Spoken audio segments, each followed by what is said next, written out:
Sangli police दलातील अतिशय कार्यक्षम गुन्हेशोधक श्वान कूपर डॉबरमॅन वय 5 वर्ष 11 महिने यांचे मंगळवारी सकाळी हृदयविकाराच्या झटक्याने निधन झाले।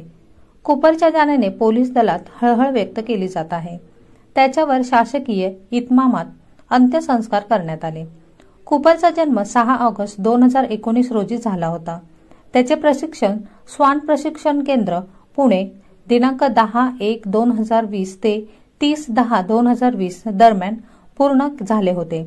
आपल्या सेवा काळात कूपरने एकूण 287 गुन्ह्यांमध्ये पोलिसांना मार्गदर्शन केले।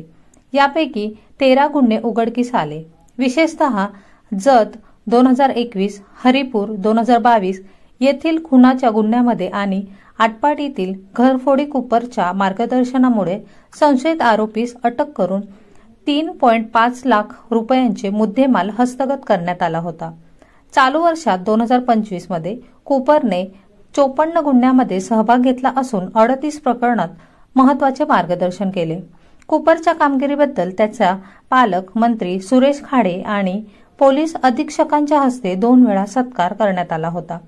त्याच्या कार्यकाळात एकूण 364 कॉल्स घेतले गेले, त्यात 287 वेळा प्रत्यक्ष श्वान उपयोग झाला। मंगळवारी त्याचे शासकीय इतमामात अंत्यसंस्कार करण्यात आले। पोलीस अधीक्षक संदीप घुगे यांनी कूपरला आदरांजली अर्पण केली।